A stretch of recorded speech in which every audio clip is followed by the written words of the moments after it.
All right, everyone. Again, this is Dr. Zachary Hall, Director of TCU Sales Center. Welcome you to the Tandy Executive Series. It's 8:02, so we're going to start our program today. We're going to kick off the Tandy Executive Series with Dean Daniel Pullin, give you an update on Neeley and introduce the session.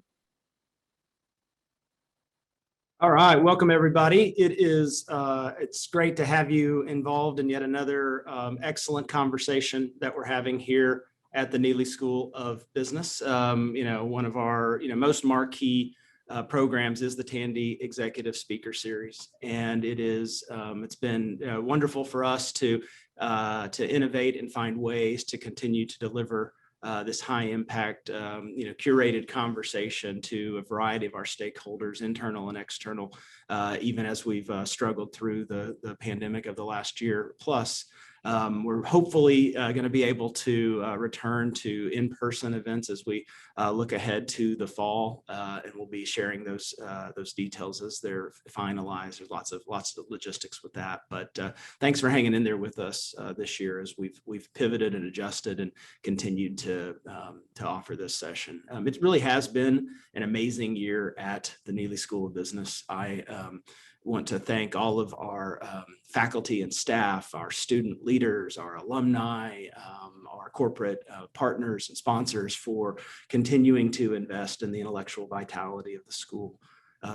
Instead of just figuring out how do we keep the lights on and ensure instructional continuity and professional development for our students, we've done that and more. We've continued to really focus on how can we use this moment to innovate, and not just to innovate for the Neeley School of Business, but to really innovate for TCU as a whole and really position the institution to help catalyze the communities that we serve while providing world-class education to prepare the type of graduates and leaders needed to tackle these complex challenges as we look ahead. And so as I think about how we've adjusted our amazing executive education offerings, our big push into business analytics with the all-new Masters of Science in Business Analytics program that we launched during the beginning of the pandemic that attracted well over 50 students in our inaugural cohort.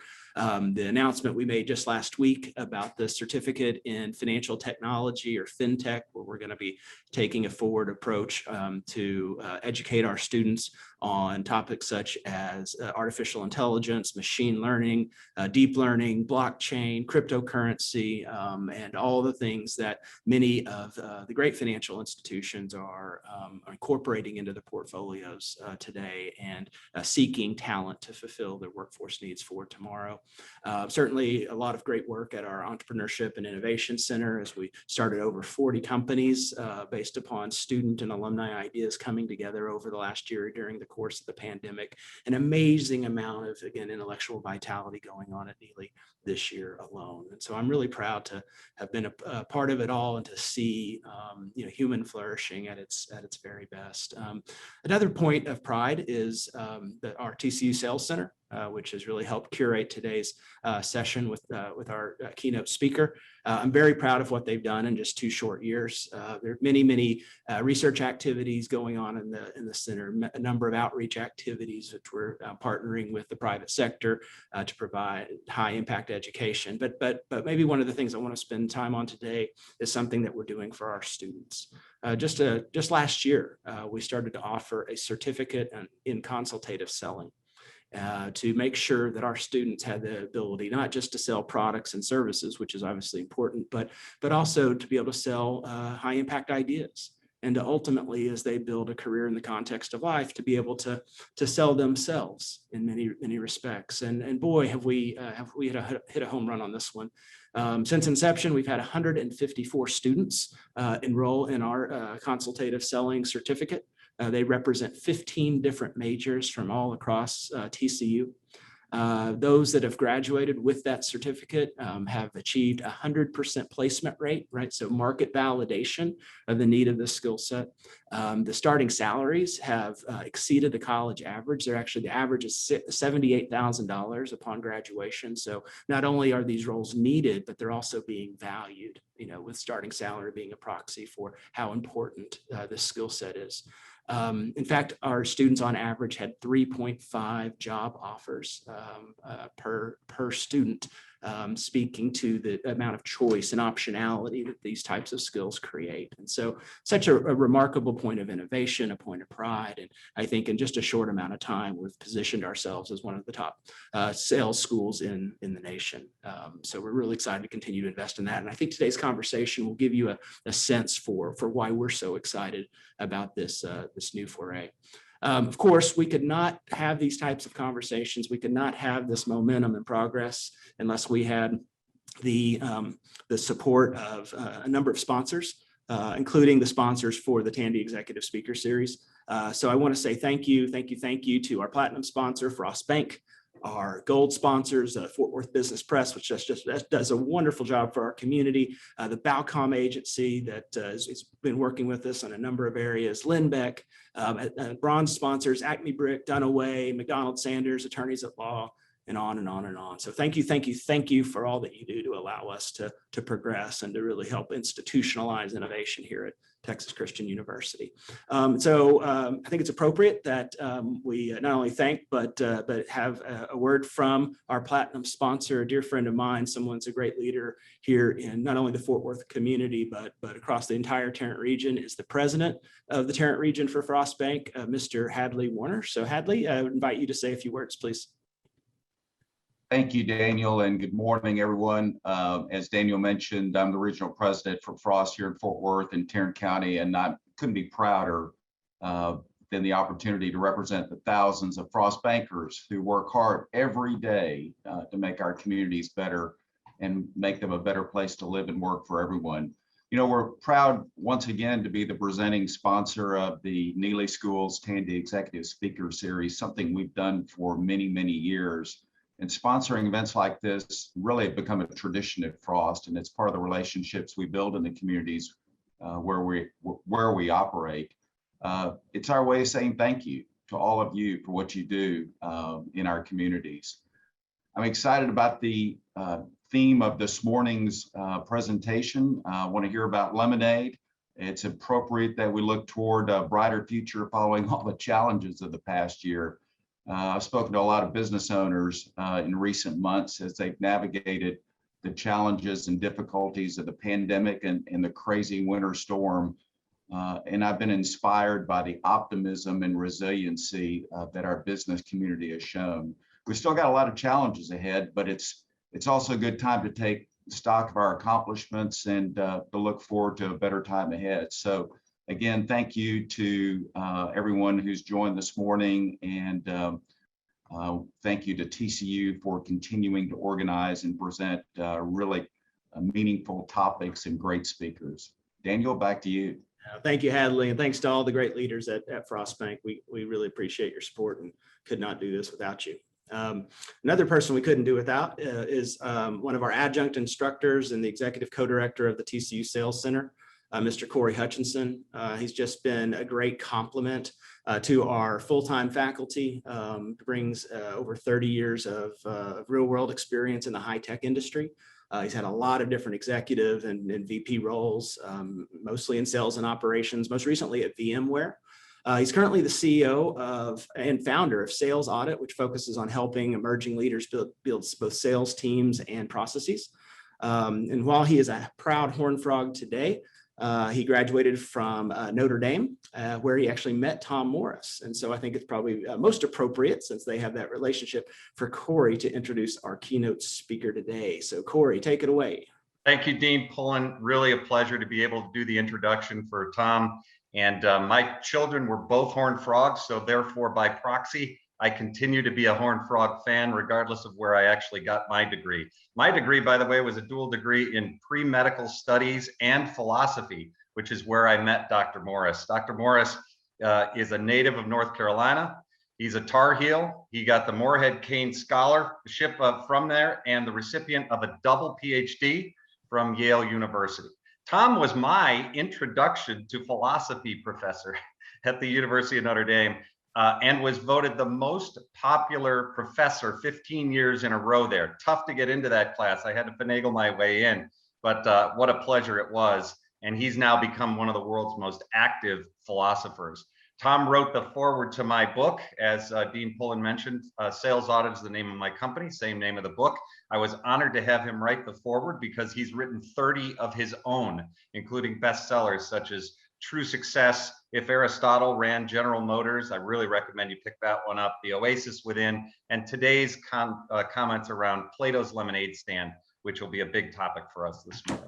Dr. Morris is a sought-after speaker, covered by all the social media and all the news outlets and talk shows, has appeared there morning after morning over the last decade. Tom lives in Wilmington, North Carolina now. He is the chairman and CEO of the Morris Institute for Human Values, which helps us to rediscover the greatest ideas of the classic thinkers that have ever been thought or written, and bringing that wisdom to the ages to corporations and to the people of our community in their everyday personal life. So, Dr. Morris, the world's happiest philosopher, take it away. That's great. Corey, and I want to let everybody know, Corey was a really good student. He made it easy to be a professor. I've admired TCU for many years, and it's a real treat for me to be with you guys this morning. I even have on my purple horned frog socks as we do philosophy together. I want to talk today about some of the most amazing ideas I've ever discovered in the history of philosophy for how we can take life's lemons and make lemonade. You know, people have been talking about resilience for 10, 15 years. You know, when something difficult happens, when you get knocked down, then pick yourself back up, you know, bounce back. For the last 10 years or so, people have talked about grit. Angela Duckworth at Pennsylvania brought to light this topic, the importance of sort of soldiering on in difficult times, right? Be gritty, be persistent. But I grew up hearing this old saying, when life hands you lemons, make lemonade. I must have heard it 100 times when I was a kid, but nobody ever said how to do it. I was intrigued by it because that image, lemons to lemonade, is not just about bouncing back. It's not just about soldiering on. It's about turning difficulty into delight. That's something very different. So I wanted to bring you all the best ideas I've ever come across about how to turn life's difficulties into something actually delightful. I've used these ideas in my own life for 15 years now, and they've been really transformative. I want to take you back to the University of Notre Dame, where Corey and I first met. I want to take you back to fall semester 1987. I was sitting in my office doing what a philosopher does. I was thinking, and the phone rang. Big group of really successful business people were calling to ask me if I would come to speak to them on the topic of success. I thought, wow, these are really successful people. They want me to speak to them on success. I didn't teach on it at Notre Dame. I hadn't written on it at that time. I thought my wife will be thrilled to hear about this. I go home and tell her philosophers have no schedule whatsoever. So I jumped up from my desk. I grabbed my coat. I was on the way out the door. The phone rang again. I reached back and picked it up. By some cosmic coincidence, it was a publishing company asking me would I consider writing a book on success. The very same thing. I had never done a talk for a business group. I had never written on a business topic. I ran to the football stadium where I parked my car. I drove the 2 miles home. I came bursting through the front door. There was my wife. I said, Mary, you won't believe it. Within 2 minutes, I got 2 phone calls. A big group of really successful people want me to speak to them on success. A publisher wants me to write a book on success. I thought she was going to glow with pride. She just looked really confused. She said, wait, don't you have to be a success to speak and write on it? I said, hey, I'm not going to get hung up on a technicality. I'm the student of the wisest people who've ever lived. I'm going to look at what all the great philosophers had to say about success in anything we do, in good times, in bad times, in easy times, in challenging times. And that launched a 33-year career that I had never seen coming, of being a philosopher to business in America and around the world.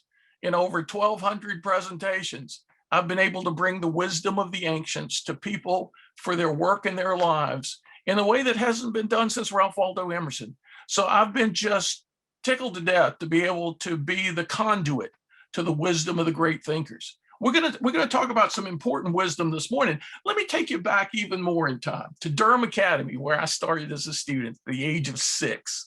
Durham, North Carolina, fall 1958. We walked into the classroom, my first day in a classroom. I got the best piece of wisdom I ever heard in a classroom on my first day of first grade. Maybe I just peaked early. The teacher was standing in the front of the room, and as all of us little kids filed in, took our seats at desks, she turned around to the blackboard and wrote a sentence in big letters across the board. We had no idea why. None of us could read. But then she read it aloud to all of us, and I remember to this day what the sentence was. She wrote and said, "Life is not what you want it to be. It is what you make it." Life is not what you want it to be. It is what you make it. Boy, talk about hitting a bunch of 6-year-olds with an existential brick, right? We were doing philosophy from the first minute of the first grade. No wonder I became a philosopher. I believe that we human beings are created to be creators. I believe we're made to be makers.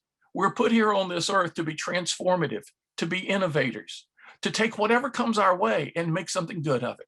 We're going to talk this morning about how to do that. I'm going to draw on 2 of my most recent books. A short novel, the most fun I've ever had writing a book, called The Oasis Within. I've gotten emails from that book. A CEO in California wrote me one day and said, pages 5 and 6 changed my life. I thought, really? He didn't have to go that far. Keep reading, I told him. And Plato's Lemonade Stand, that came out right before the shutdown last year, right before the pandemic hit. People say, what are you, this genius that knows that we're going to face a mountain of lemons? I said, no, I've just been working on this book 15 years, and it finally happened to be ready.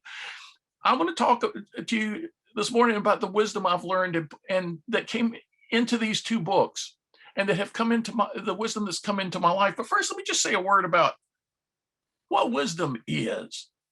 I mean, imagine life as an old wagon wheel, and imagine yourself as a little creature that lives someplace along that wheel. Now, most people live out on the edge, out on the very rim. And as the wagon goes rolling down the bumpy road of time and change, the people who live on that outer edge are whipped around to high highs and low lows, right? They're really up or they're really down as things change. Wisdom is what moves us to the hub of the wheel.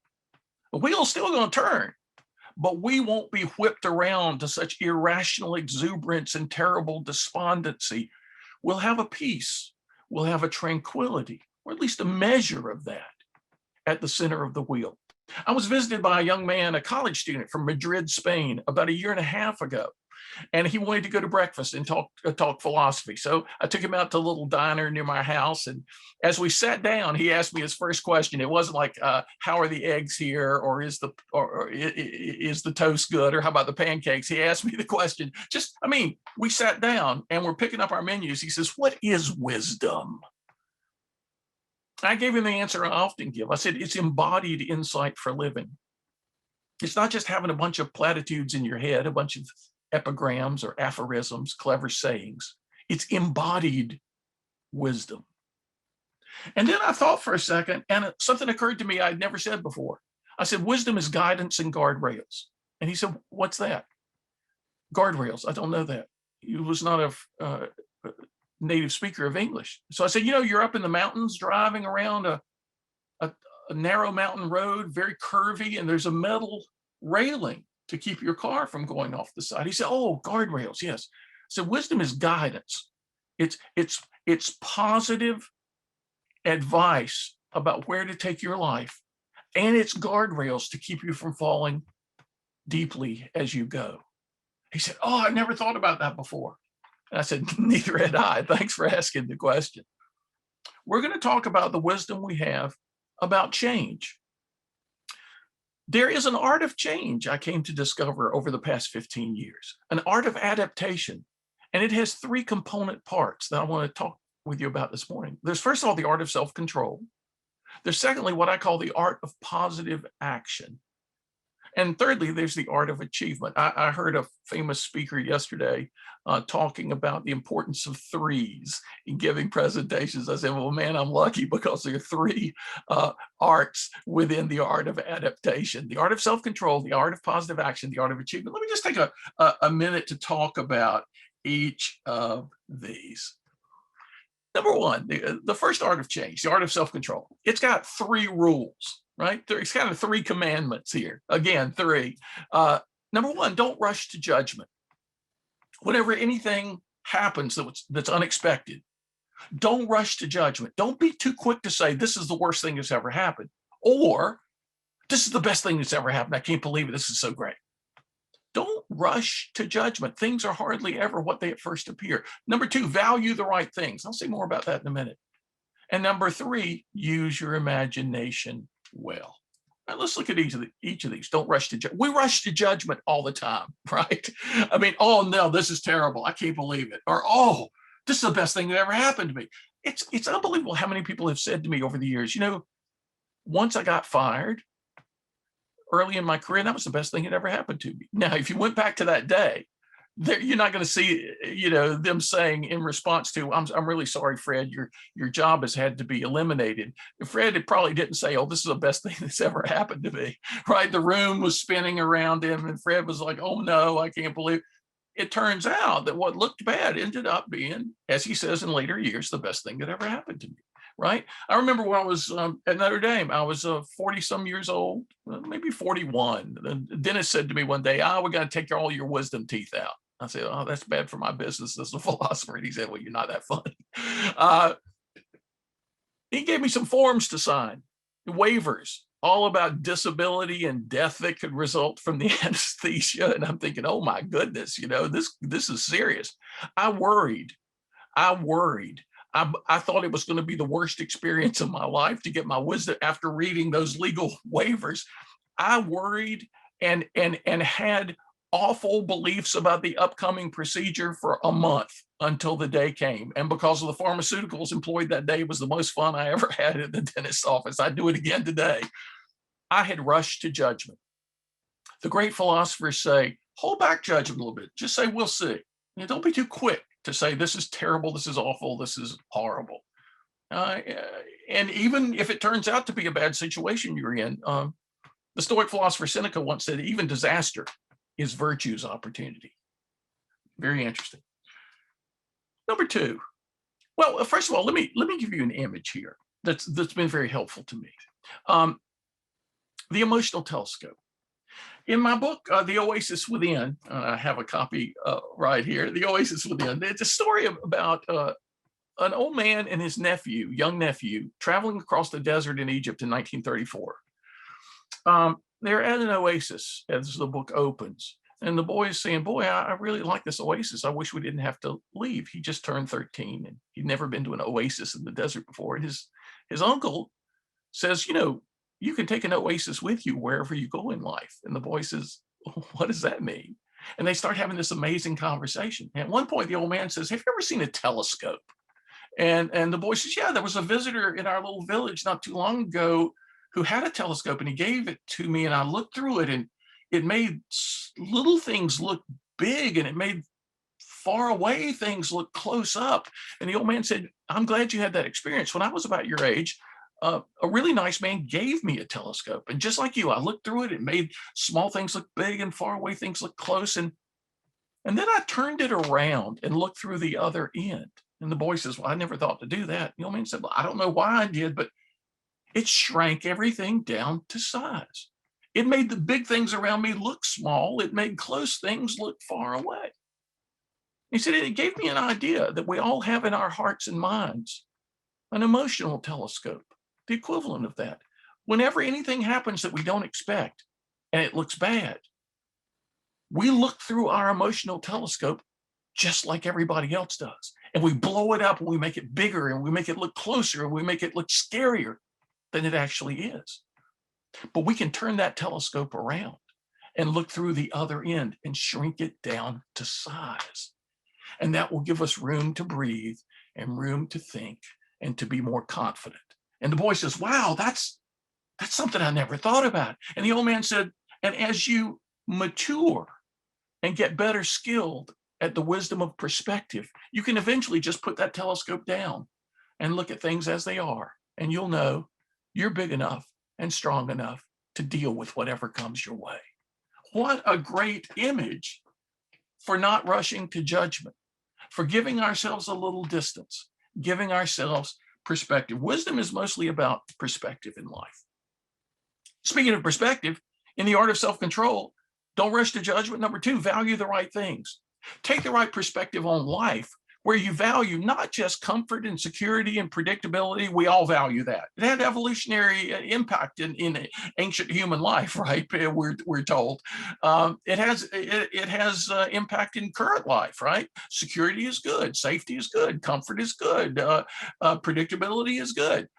But if that's all we ever value, then any change is going to be difficult, because a change will shake us out of those things. But if we value other things as well, like learning and growth, we'll have a different perspective on change. A story I've often told to business groups over the last 20 years. Imagine 2 hills. Let's say you're out in the hilly area, and let's make it even more interesting. You're leading a group of other people. Let's say you set it as your goal to get to the highest point in the area from which you'll be able to survey all the surrounding terrain. And imagine that from where you stand, Hill A is the highest point you can all see.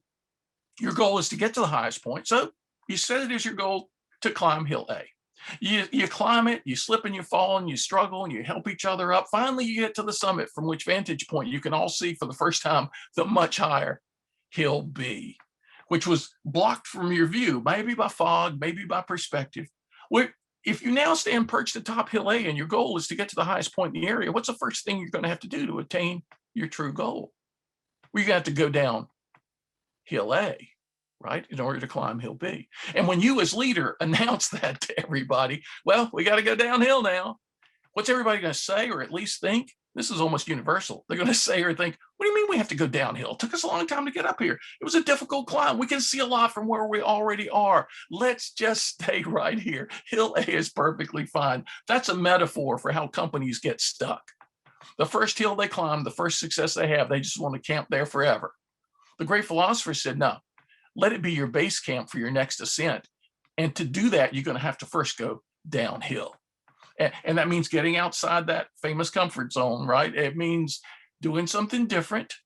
It means not, resting on your laurels. You can go from Tom Peters' first management hit, In Search of Excellence, to Jim Collins' book, Good to Great, and even his earlier book, Built to Last, and see all these companies profiled as excellent, so many of which had really hard times after being lauded in these books, because people got too comfortable where they were. They got complacent. They stopped living life as adventure. And that's the key here. My father taught me. My father was a high school graduate, but his house was full of books on philosophy. Our house, I grew up in an 800 square foot house full of philosophy books. And my dad said, life is supposed to be a series of adventures. The ones you've been on already have prepared you for the next one, often in ways you can't even imagine. Be confident about that. Be confident. Now, a lady wrote me last April, right after the shutdown, and she said, I heard you talk about Hill A and Hill B a few years ago. It must have been 15 years ago in California. And she said, Hill A and Hill B. And I think right now we've all been on a very high Hill A for quite a few years. And I believe this COVID has shoved us all down the side of the hill at the same time. And most people are yelling and screaming and worried and frustrated and fearful. And she said, because I saw that picture of yours, I'm looking for Hill B. Now, isn't that exciting? I hadn't even thought of that application to our time.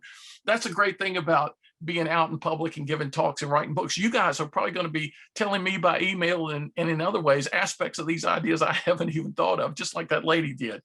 Let me say something real quick about this. Going from hill to hill in our lives metaphorically, first of all, be willing to get uncomfortable, right? You've heard of 1,000 motivational speakers say, get outside your comfort zone, get outside your comfort zone.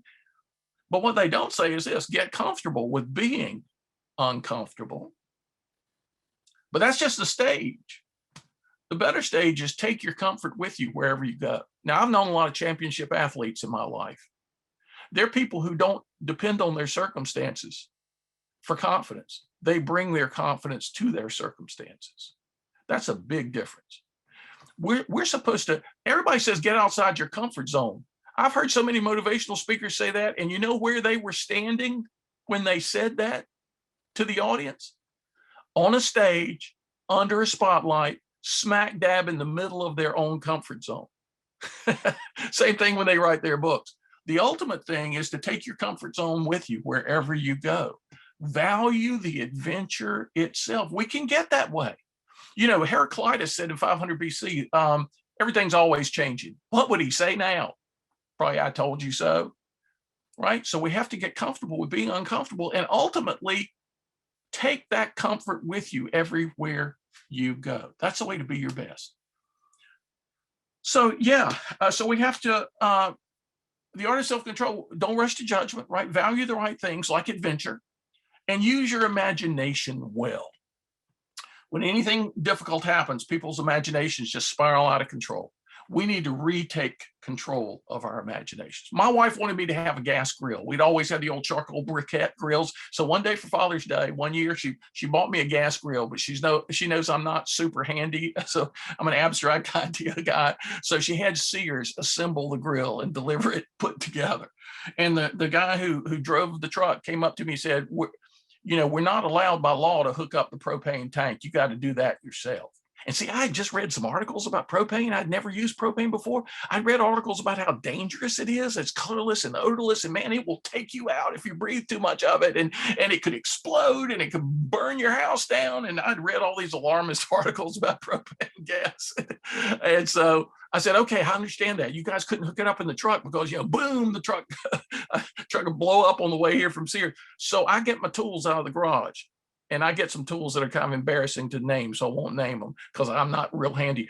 And so my wife watches me as I take a deep breath and hold my breath and run up to the tank and try to hook it up to the grill. And I'm all thumbs, I'm not doing it. And so I run across the yard away from the grill, take a bunch of deep breaths. I walk back. My imagination, I'm thinking this is awful. I'm gonna die from this gas. I can't hook this thing up. I'm messing it up. I'm breathing too much of this. I got dizzy. I got lightheaded. I got nauseous. I called the guy from Sears. I said, listen, I don't know what to do. I can't hook up this grill. I'm breathing too much of this gas. It's about to knock me out. And he said, well, where'd you get the gas? I said, you guys brought it. He said, no, we brought an empty tank.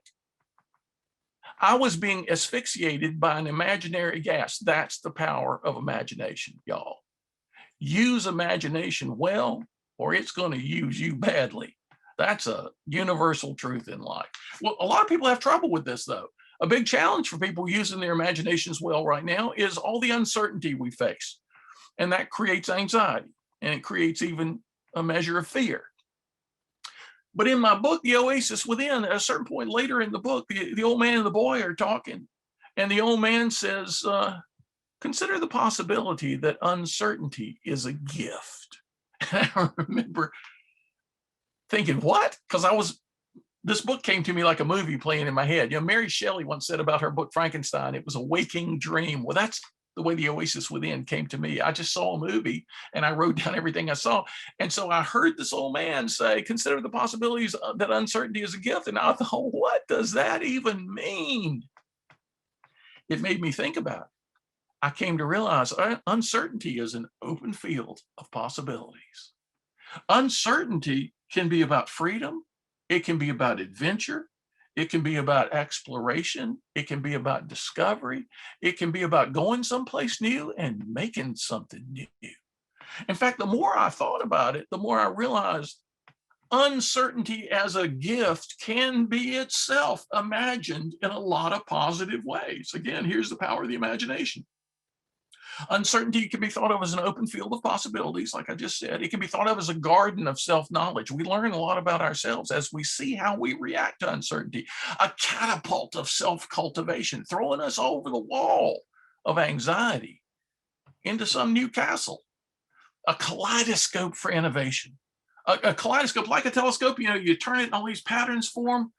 It's an amazing thing. The world is a kaleidoscope. Say more about that in a minute. And a school. Uncertainty can be a school for faith beyond sight. That's an awesome thing. Don't rush to judgment. Value the right things. Use your imagination well. Now, the second art of change, I'm going to go through a lot more quickly because once we've set the stage like we have, you'll understand these right away. Number one, three things again. Number one, govern your attitudes. Number two, look for opportunities. Number three, take the initiative. Govern your attitudes. Let's just take the most basic distinction, pessimist or optimist. Psychologists have discovered in the last 20 years that whether you're a pessimist or an optimist, these attitudes can be strangely self-fulfilling, right? The optimist will try to use his or her resources because they're fairly confident that there's a point to it. The pessimist often won't even try. No, nobody wants to be an irrational optimist. We all want to be realistic optimists, but that seems to be the key to really getting things done in changing times. Govern your attitudes. Don't let yourself be negative. Try to make yourself positive. We can do that. We can control our attitudes. It's an amazing thing. Number 2, look for opportunities. As this kaleidoscope changes, new doors open, new windows open, even as old doors close. Hill A to Hill B, all the time in a world of change. Look for that next Hill B. Look for that next opportunity. In times of change, especially difficult change, most people hunker down. They stick to their knitting, even if knitting is not the thing to be doing right then. Look broadly out into the world for new ways of being of service to your customers, to your clients, to the people around you, new ways of working. Number 3, take the initiative. The great philosophers are known as thinkers, right? But remember that picture I showed you at the beginning of Rodin's Thinker? He's a very muscular guy. He's a man of action as well as thought. The most successful people are people who are action-oriented. With the right attitude, having found a possible new opportunity, they take the initiative. Ralph Waldo Emerson said life is experiment. And not every experiment is going to work the way we think, but every experiment can help us find what does work the way we want. Okay, so we got the art of self-control. Change happens and we establish a little bit of an oasis within. And number 2, we engage in the art of positive action. But number 3, we want that action to be successful. So there's a third art of change that I call the art of achievement, where action moves into positive accomplishment. We need 7 things. And if you're taking notes during this presentation, don't worry about getting all these down. Go to my website, which I'll give you in a second. And up at the top, it says the 7 C's of success. And I really recommend copying these, put them in a nice font, print it out on a nice piece of paper, put it on your computer monitor or on your desk somewhere. I discovered these things in the 1980s, these 7 conditions for success. Motivational speakers will give you 3 ideas for success, and there's one guy who gives you 100 ideas for success. That's way too many. It seems to be this is the most logically coherent and comprehensive framework ever from all the great philosophers. If you think of an 8th one or a 9th one, it will be, in my experience, a version of one of these 7 or an application of one of these 7 in a particular circumstance. We need a clear conception of what we want. Sometimes we have to fight for that clarity. We need a strong confidence we can attain whatever goal we set for ourselves, a focused concentration on what it will take, a stubborn consistency in pursuing our vision. Consistency just means standing together, from 2 Latin roots, sto stare steti, to stand, con, together. Do our actions stand together with our words? Do our actions stand together behaviors with each other? I just read a great book this weekend, American Icon, the story of Ford Motor Company. When Alan Mulally became a CEO, they faced every problem you could possibly imagine. It's like Phil Knight's book about starting Nike, the book Shoe Dog. If you haven't read that, I recommend it. It's like every adversity you could possibly imagine, Phil Knight had to fight his way through and make lemons out of lemonade time after time after time. Same thing at Ford Motor Company. 2006 to about 2014, one of the biggest turnarounds in corporate history, because they got a plan, a clear conception of where they wanted to go. They brought confidence to it, focused concentration, and a ton of consistency. In times of change, consistency could play an incredible role, an emotional commitment to the importance of what we're doing. Alan shared his commitment with everybody. It was contagious. A new friend of mine, Bryce Hoffman, actually wrote that book, American Icon.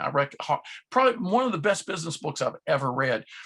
We need a good character to guide us and keep us on a proper course. Again, guidance and guardrails. Character is all about that. And number 7, a capacity to enjoy the process along the way. People say, what are you talking about? Enjoy the process. We're talking about life's lemons, right? We're talking about difficulties and adversities. Look, we can't enjoy everything that happens. We're going to have tough days, obviously, right? But if we cultivate a capacity to enjoy whatever can be enjoyed about the process, then we get better at the process and it produces the results we want. We're in such a results-oriented culture, we forget the importance of the process. And again, I keep recommending other people's books. Bryce's book, American Icon, the way in even the toughest challenges during the Great Recession, during the challenge of the Japanese manufacturers to the big three in Detroit, during every day brought worse news about what was going on. They found a way to enjoy working together as a team, something they had never done really before. Everybody had been in charge of their own little kingdoms with internecine war. Well, they got out of that. Allen brought everybody out of that. And a capacity to enjoy the process actually emerged. And that's what it takes to be your best and do your best. Now, we've looked at a lot of stuff this morning, right? The art of self-control, the art of positive action, the art of achievement. If we can practice these three arts, and that's what an art is all about. An art is about practice. First time you ever went on to a tennis court or a golf course, you probably weren't very good, but it's a skilled behavior, right? The more you do it, the better you get at it. That's the thing about any art, is a skilled behavior. Wherever you are right now on the spectrum, you can get better. The more you consciously think about what you're doing, tell yourself, don't rush to judgment, value the right things, use your imagination well, govern your attitudes, look for opportunities, take the initiative, have these 7 C's as a checklist, both for setting goals. Can I do all these 7 things with respect to this potential goal? And then attaining the goal, they're tools for attaining the goal. And then if anything goes wrong along the way, it's like they're a diagnostic test for what we're forgetting to do. It'll always be 1 or 2 of these 7 things we're forgetting to do.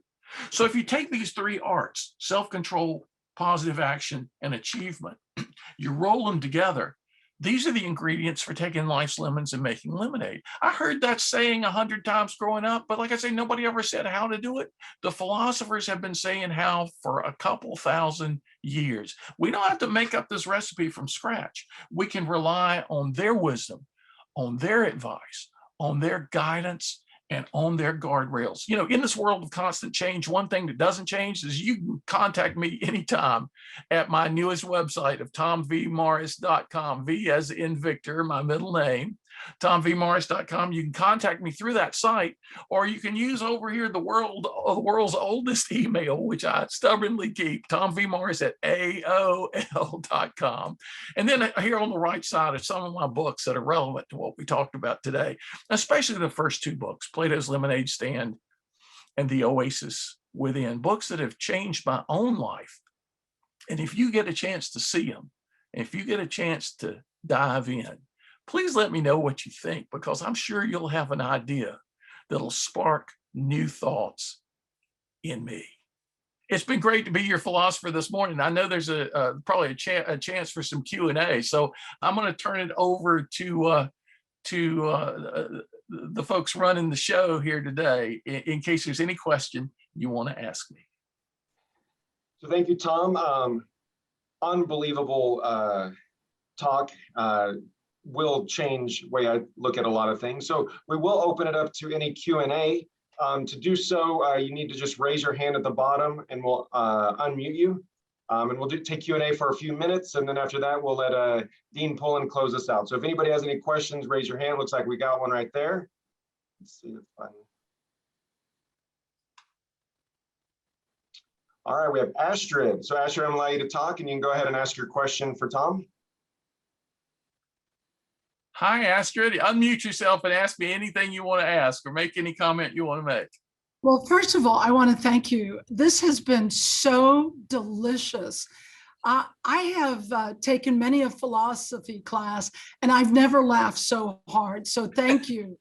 If you had been my philosophy professor, I would have been a philosopher. What a great perspective you have on everything. But I want to ask you something because I'm the dean of the business school at Shenandoah University in Winchester, Virginia. Oh, wow. Beautiful part of the country. Yep, just up the road from you, a Yeah. little ways. But what I really want to ask is that what I have seen with COVID with students is there's a real deep sadness that their life will never be as good as it could have been or better than their parents' life. There's a real feeling of despair that we crested hill number 2 and we're just going downhill. Right. And I need some help on how to talk to students. I can't give them platitudes, Right. because that just rolls, then I sound like mom. You know what I mean? It's like, come on, we can do this. How do you talk to students that don't see it's going to be better for them anytime soon? How do I work with that? That's a very important question, Dean. That's a very important question. I think, first of all, those who are having this kind of despondency, they don't realize that they've rushed to judgment, because the word rush seems to imply something that happens within seconds, right? Momentarily. But you can rush to judgment over a longer period of time as well. They've rushed to judgment and they let their imaginations get out of control. And the way we can counter that is by giving people the big picture. I mean, this is not the first pandemic in human history. It's not the first plague in human history. It's not even the worst, as awful and terrible as it is. When we go back and look at the big sweep of history, we see that, for example, the earlier plague that we faced in our own nation's history was followed by one of the most prosperous times ever experienced by any nation. The plague in England led Isaac Newton. He couldn't go into the university. He couldn't do the work he was supposed to do. So he had to go out in the country and isolate himself. And he discovered everything Isaac Newton is famous for having discovered. I mean, there is a strangely transformative pattern that tends to come out of the worst times. And it's interesting to me how the worst times in my own life literally have led to the best times.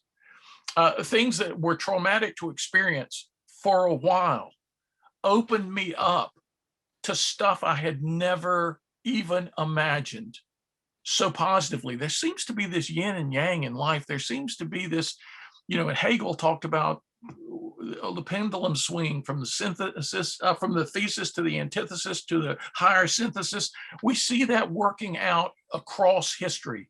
And if we want to get all despondent about what we're going through now, we're just ignoring all the patterns and the lessons that history has to teach us. And that's probably not something mom's going to say to the kids, although some moms will.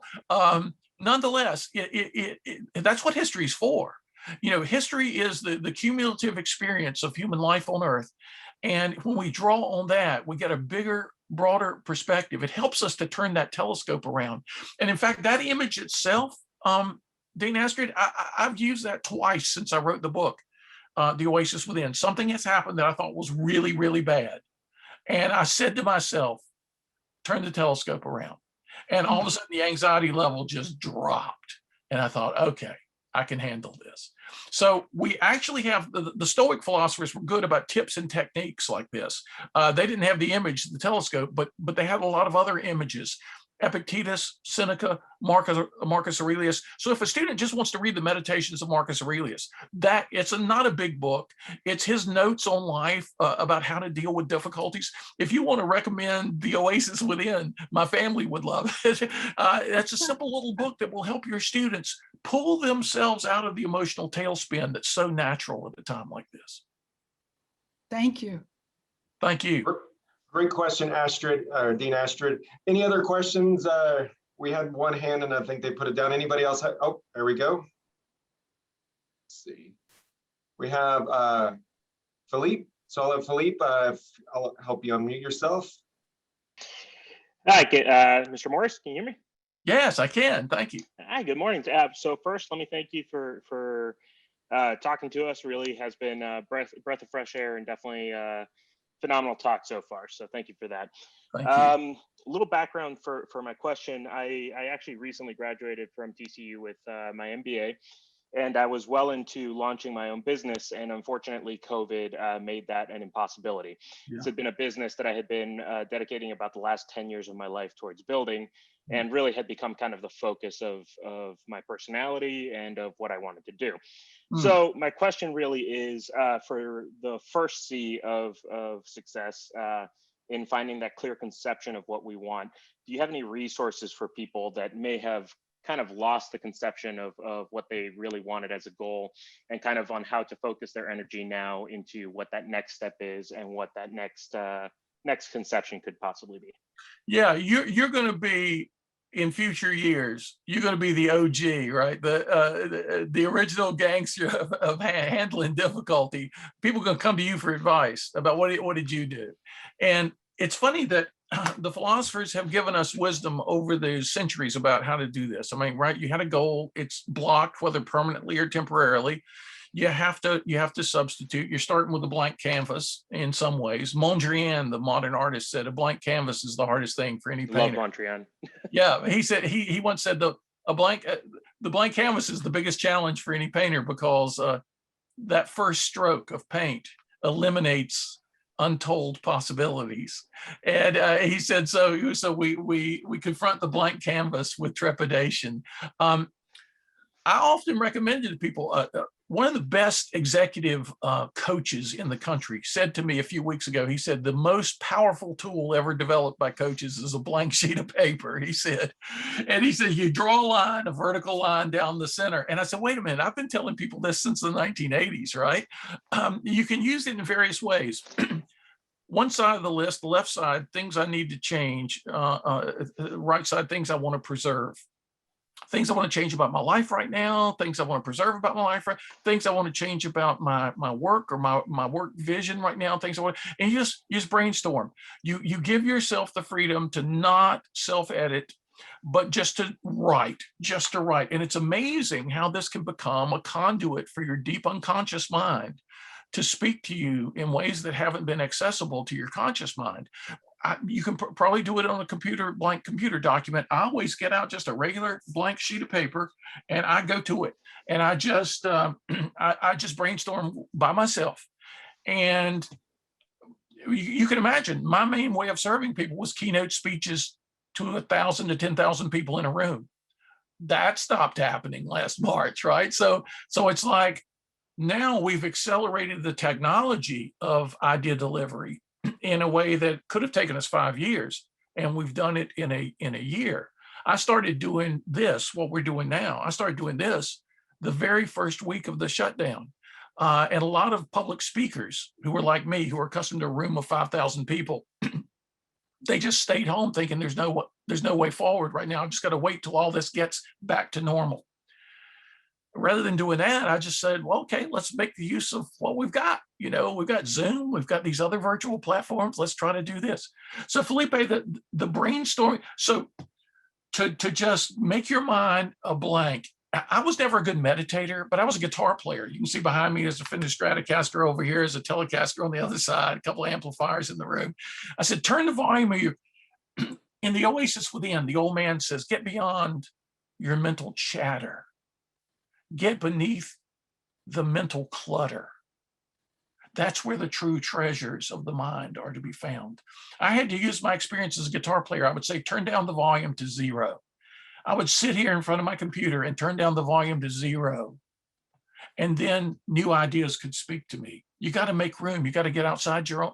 I've had to get out of my own way and make room for new ideas to find me, and then they will. So if this helps at all, Felipe, I hope it does.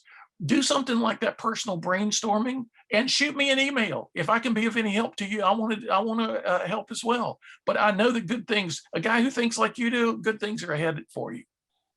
Absolutely. Thank you very much. Great question, Felipe. Tom, so one thing I want to do, I want to be conscious of everybody's time. So if we want to maybe round out the session with Dean Pullin closing out the session, and Tom, if you want to stay on a little bit, we do have some additional questions. Sure. We can, if you want to do some rapid fire after that, but I just want to make sure we close out and be conscious of everybody's time. Does that work for everybody? Yep.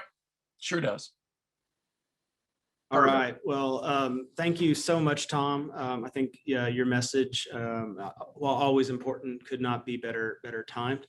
Thank you for sharing with us the art of self-control and avoiding the tendency to rush to judgment and turning that telescope around, and certainly the art of positive action. As we govern our attitude and we look for opportunity and we take the initiative, and then lastly, the art of achievement and the 7 C's of success, which I think are very very actionable for many of us.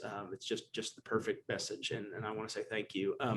I want to share with you something that lets me know how impactful this session has been. There's someone on our team, I won't indicate who that individual is, but they sent me this note, and I think that it's probably the perfect way to conclude. Dean Pullin, this Tandy Executive Series speaker is life-changing. He's saying things that I felt intuitively my whole life, but did not know well enough to execute on. That is changing with every passing minute of his presentation. Wow. I've already added a couple of his books to my Kindle so that the realizations and their mindful implementation can continue. What a perfect time to realign and recommit. The perfect end to a challenging academic year. Wow. Awesome. Thank you so much for reading that, and the participant for writing those wonderful words. It's not like they say, it's not rocket science. It's not news from nowhere. It's stuff that we've kind of intuitively felt throughout our lives, but philosophers, we're almost like closet organizers of the mind. You got all these things in your closet you forgot you even owned, right? And we help you get in there and find this stuff. Find the stuff that so many CEOs have said to me, wow, about the 7 C's, for example. I've been doing this stuff my whole life, but I couldn't have put it to words. I didn't know how to teach it to my direct reports. You've helped me articulate what I've always done naturally, but apparently not everybody does naturally. Now I can teach it. And if I can teach it, I can cultivate it. And it won't be like pushing a car out of the mud. It'll be like we all pull our own weight around here. I've heard the comments like that so often. And to be a philosopher, not asking questions like, how do we know we exist? How do we know anything? How do we know that everything, the world wasn't created 5 minutes ago? Crazy stuff you often get in Philosophy 101, but finding the practical wisdom of the ages and bringing it into people's lives now where they can use it in more powerful ways than ever before in human history. It's just the joy of my life, Dean. And so thank you so much for giving me the opportunity to enter your community and to now be available to these wonderful people as their fellow thinker, whatever need they might feel. Oh, that's wonderful. Well, welcome to the Horned Frog family. Thanks for being a part of our community of connection, and I cannot thank you enough.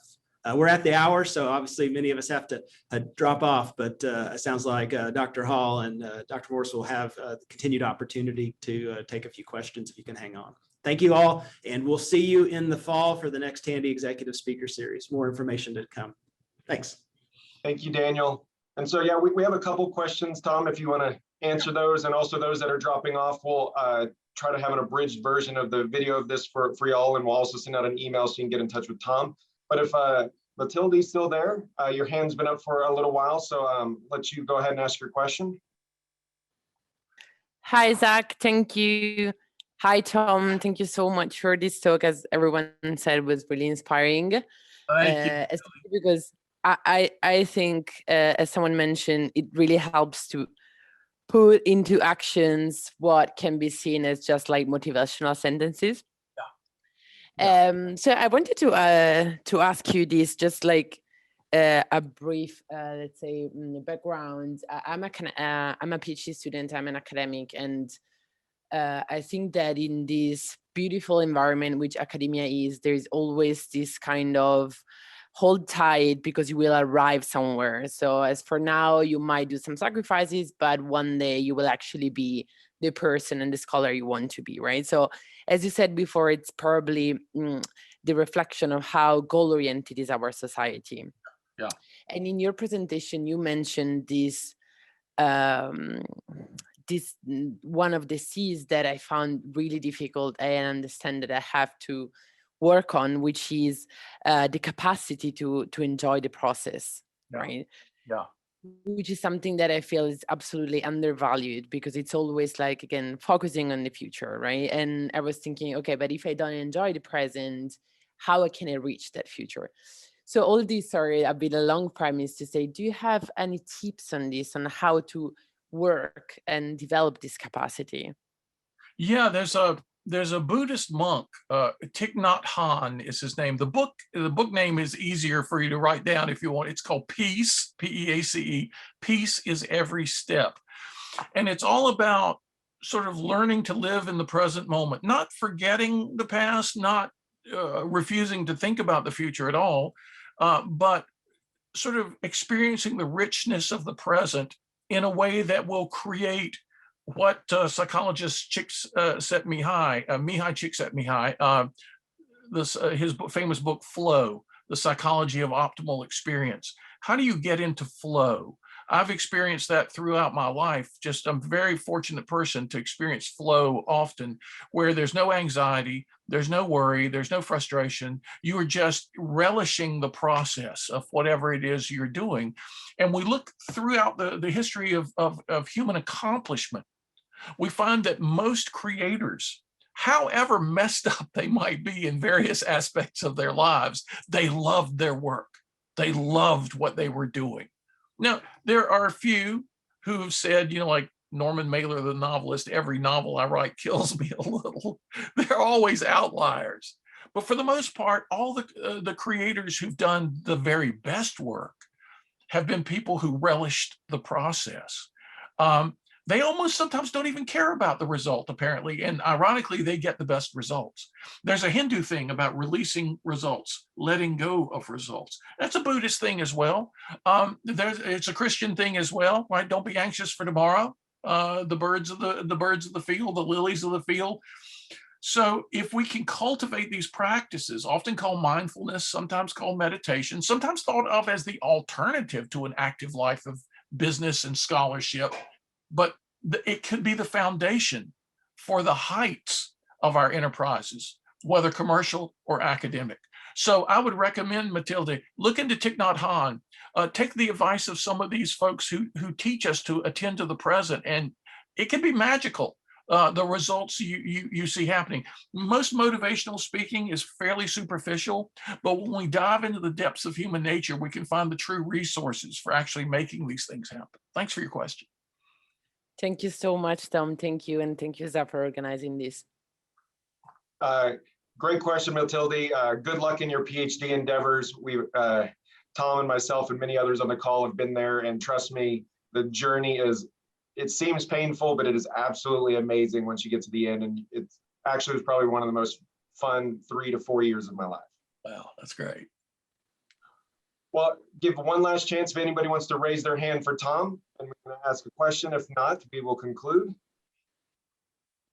Oh, looks like we have Corey. All right, Dr. Morris, I've only had 32 years of your wisdom, and every time I hear it, it gets better. So I just want to say thank you as well. A couple of things you mentioned. I've built a business around this concept of consistency, right? And you forwarded the book around the process of selling in my career, but everybody's career has a process. And there's philosophy all around us in places I didn't expect. One of my favorite books is Bill Walsh's The Score Takes Care of Itself, the coach of the San Francisco 49ers, that talks about not looking at the scoreboard ever. Yeah. Except at halftime and at the end of the game, where you can make some modifications to move forward. I thought that was brilliant, and it ties very well to the consistency of your C.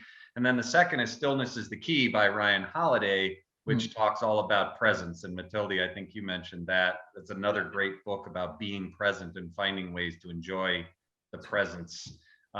My question to you is around this concept of personality typing. And I struggle with it because in consulting, a lot of people say, well, when I coach people, I need to know what personality type they are, or I need to know what my personality type is, Myers-Briggs or whatever.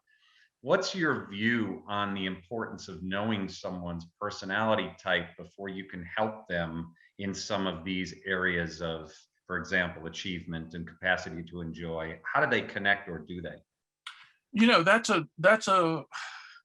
That's a challenging question, because every time I've tried to take one of those tests, and the first time was like 35 years ago, 40 years ago at Notre Dame, I knew a lady there at Notre Dame who was really big into Myers-Briggs. And she said, you got to take the Myers-Briggs test, to find out about yourself. Socrates said, know thyself, right?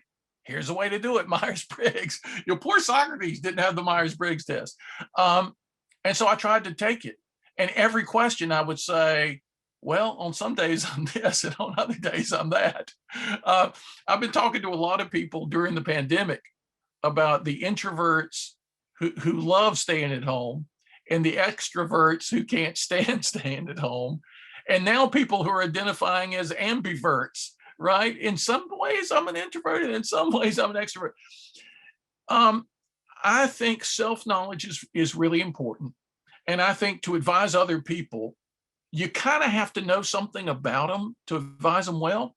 I've seen public speakers who were very famous speakers that I was on the program with. And one guy, a sports guy, I stayed around, I pulled my kids into the room. You got to hear this guy, and it was obvious he had no idea what kind of company he was talking to. That it was like hitting the play button on a tape recorder. You got the same talk, the same jokes, the same stories that everybody else got. And I thought, wow, what a missed opportunity, because I try to do research when I give a talk for any group of people. I want to find out what's on their minds. What are they excited about? What are they worried about? What's going on for them, so that I can tailor the ideas to their need, to their situation. And so the people who insist on personality typing, they're concerned about that. But I think they just often take it way too far, because like me, there are a lot of people who can't come up with crisp and clear answers that are good for Monday, Tuesday, Wednesday, and Thursday in their lives, good for all sorts of stuff. Well, sometimes I'm this and sometimes I'm that. In the Oasis Within, there's a very strange alternative to Myers-Briggs. At one point in their journey across the desert, the old man brings up the 4 elements of earth, air, fire, and water. And when he's talking about this, I'm thinking, oh yeah, right.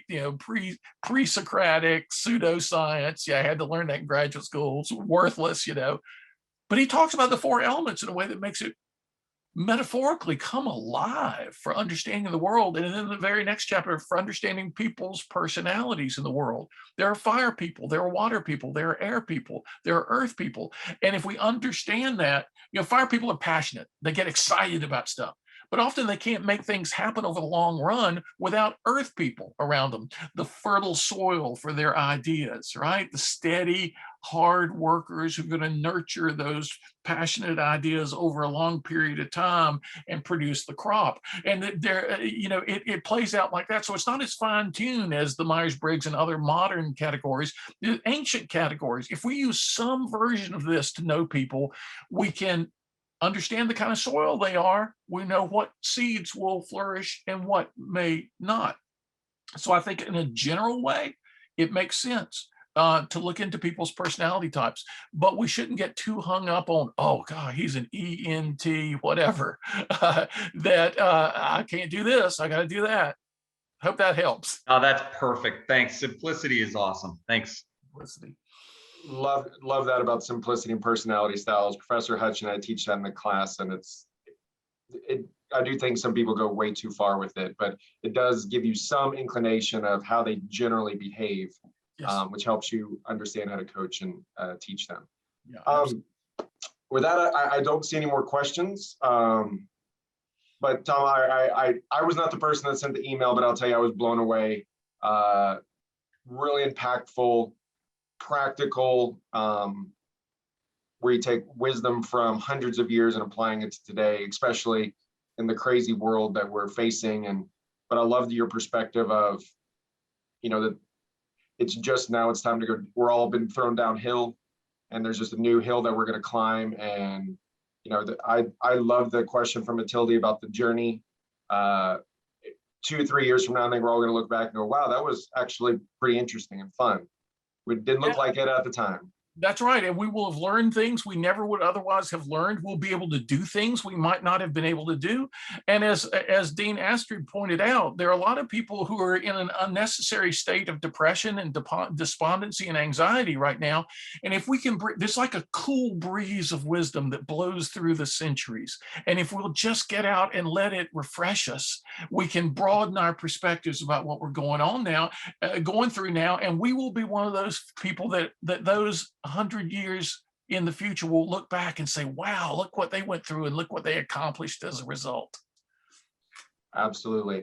So with that, we'll close out our session. Tom, loved it. We'll follow up with you. And participants that are still on, we're going to get the video and additional follow-up materials to you and Tom's contact information. But all in all, it's been great, Tom. Corey, thank you so much for introducing us to Tom. And this has just been an amazing way to kick off the morning. Thank you, Dr. Morris. See you later. Thank you, guys. Thank you so much. Thanks for including me in this wonderful morning experience. And let's stay in touch. Let's do great philosophy together. Be well. Be well.